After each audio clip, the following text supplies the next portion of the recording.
दोस्तों, welcome to my YouTube channel Satya medical and surgical classes. आज हम जानेंगे ईसीजी। ईसीजी होता क्या है। सबसे पहले तो ईसीजी यानी इलेक्ट्रोकार्डियोग्राम। ईसीजी एक ऐसा टेस्ट है जो कि दिल की इलेक्ट्रिकल एक्टिविटी को रिकॉर्ड करता है।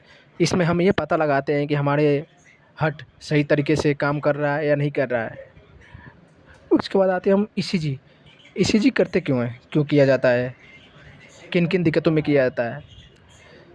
सबसे पहले तो चेस्ट पेन होने पे, हार्ट अटैक की शक्का होने पे, धड़कन तेज़ या अनियमित होने पे, बीपी जैसे है बीमारी, हार्ट डिजीज़ जैसे बीमारी, जैसे मायोकार्डियल इन्फेक्शन में, सर्जरी से पहले रूटीन चेकअप में भी करते हैं हम कभी-कभी, क्योंकि कोई दिल की बीमारी तो नहीं है, कोई पेशेंट को कोई दिक्कत तो नहीं है इंटरनल। ईसीजी के कुछ मुख्य वेव्स होते हैं, जैसे P waves, QRS complex, T wave. सबसे पहले हम जानेंगे पी वेव। पी वेव होता क्या है। पी वेव में आर्टरिया जैसे ऊपरी चैम्बर जो होते हैं हमारे हार्ट के, उसके कंडीशन को दिखाती है या दर्शाती है। फिर आते हैं हम क्यूआरएस। क्यूआरएस कॉम्प्लेक्स, इसमें वेंट्रिकुलर जैसे हमारे हार्ट के निचले चैम्बर के कॉन्ट्रैक्शन को दिखाता है। ये सबसे हमारी इंपॉर्टेंट भाग होती है क्यूआरएस कॉम्प्लेक्स। तीसरा आ गया हमारा टी वेव। टी वेव क्या होता है। टी वेव हमारा हार्ट की मसल्स को रिकवरी फेस को दिखाती है। उसके बाद हम आ गए नॉर्मल ईसीजी की मुख्य बातें होती है जो कि नॉर्मल ईसीजी की क्या-क्या मुख्य बातें होती है, नॉर्मल ईसीजी होता है क्या है, कैसे हम पता करेंगे कि नॉर्मल ईसीजी है।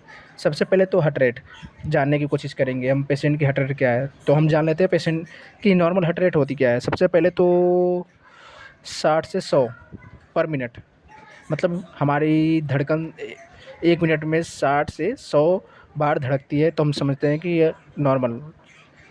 अगर उससे ऊपर धड़कती है तो फिर तो कुछ ना कुछ दिक्कत है, या फिर पेशेंट को हाइपरटेंशन है या कुछ भी है। उसके बाद आते हैं रेदमिया, रेगुलर होना चाहिए।